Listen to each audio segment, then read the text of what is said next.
Hi. Hi. Hi. Hi. Hi, how are you? Hi. I'm Alice Flaherty. Nice to meet you. Nice to meet you. My name's Dr. Alice Flaherty. I'm a neurologist and psychiatrist at Harvard Medical School. Fuck off. My area of specialization is particularly people with mood and movement disorders, and a lot of them have brain stimulators. I'm not Baylin's doctor. I'm just meeting her today for informational purposes, but I have lots of patients like her. So I guess one of my questions would be, what are the things that brought you here?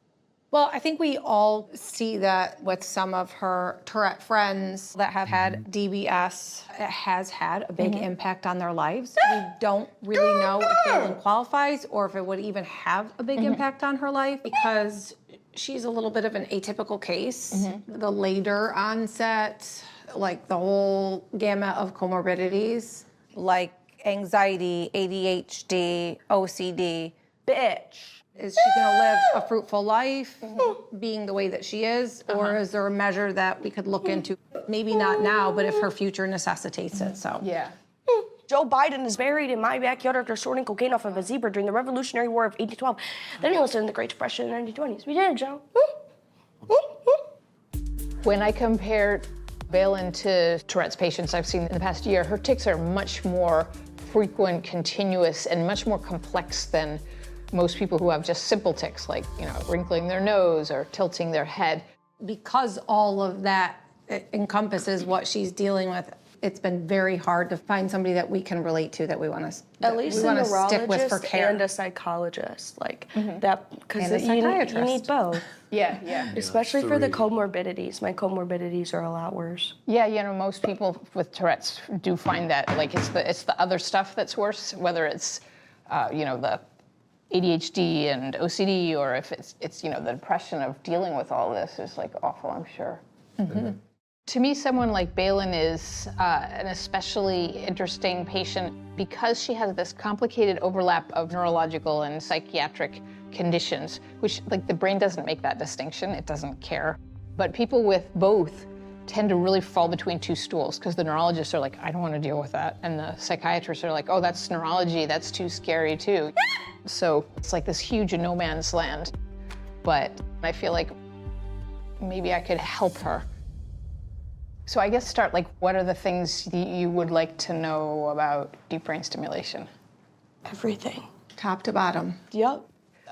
So I love brain stimulators. I think they're so helpful for people. Bitch. One of the things I think is kind of funny about the name deep brain stimulator is even though it's stimulating in that it's putting current into an area, the effect is actually that it's inhibiting an area. So it's sort of sending a jamming signal to an area that's helping to produce these tics or the feedback that contributes to the tics. And Tourette has been studied enough so they know the parts of the brain where those tics are kind of originating from? That's a really good question. So in terms of studied enough, it's still not FDA approved. And there's kind of a reason for that. Is like, it's not nearly as slam dunk as like Parkinson's, we do it all the time, and for essential tremor where you turn the stimulator up and the tremor goes away, It's harder than that. But recently there's been a bit more enthusiasm because they have so much data now that people are getting on average like 50% decrease in their tics.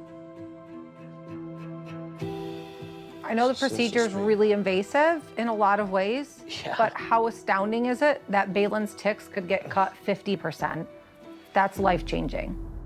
Where we start is with putting the electrodes in. So this is the actual electrode tip. You see there's like 4 little holes where the electricity could come out of. They would shave your head. You'd be in a frame literally bolted to your skull to keep your head stable.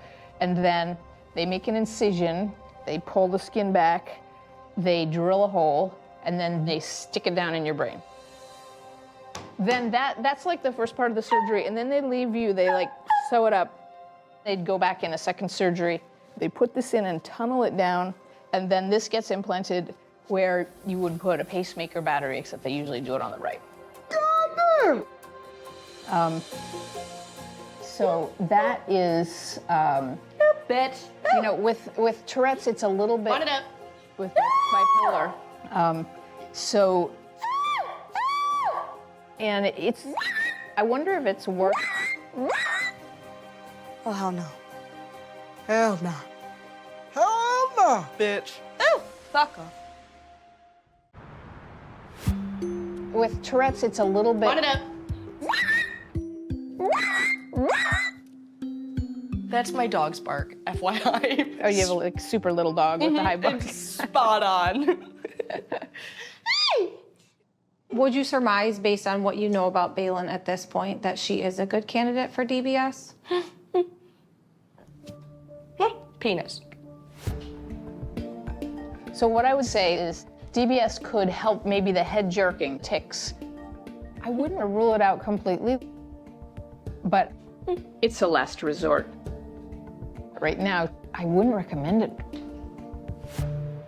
It's amazing to hear that I do not need DBS right now. Not today. No one's drilling in my brain today. Or shaving my head. I think that you have better options, and it might be good to attack all the stuff around the tics, like we were talking about the comorbidities being worse, before you decide, like, what am I gonna do with the tics? Tics just so often get better when you can get the stress down. What would you suggest next steps for my medical journey? Me? Yeah, absolutely. So my first advice would be work with someone to find some new med options, because there's so many things that you could try that would make you feel better and not worse. So that's me. The medical journey and the actual medicine aspect of it has been a trial and error where I've tried come a to a lot. point where like this one's worked good, that one no, that one's a no, never again.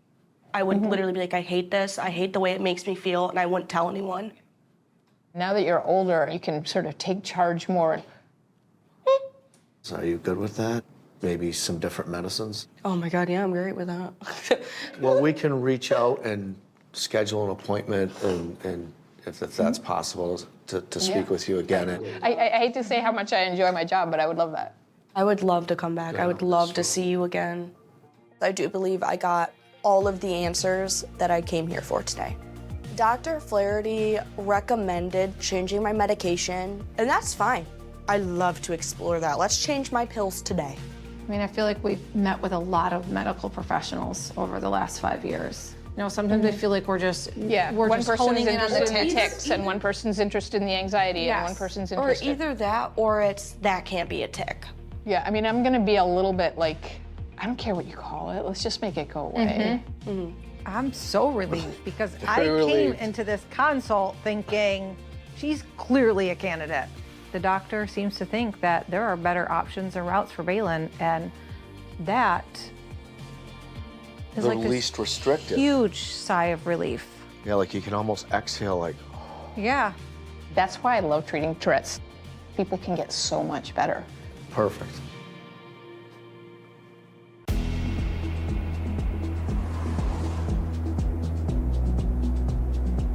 Call it a night. She goes down. Just want to get myself cozy. Well, Bailyn, Huh? holy cow or what?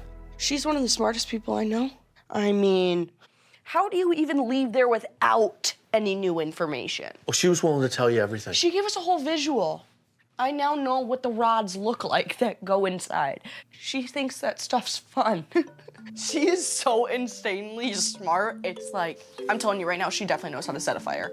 She definitely knows how to do a fire. From like rocks. She She loves did a it. good job at simplifying a very complex procedure. She also made it sound less risky. I think all the stuff that you went in there with in your mind, like, oh, it's gonna be this, or they're gonna take the top of your head off with a suction cup or whatever you're thinking, like all that's gone. She told me to shave my head. I would do what they said. I mean, if you're gonna dig around in my Yeah, brain, it's my easy- hair's the it's- least of my worries at that point. Well, of course it's the least of your worries. Yeah, well, I mean, true. Bailyn hasn't always felt seen or heard in the numerous neurologist office that she's been to throughout the years. So to see her excited is like such a joyful feeling.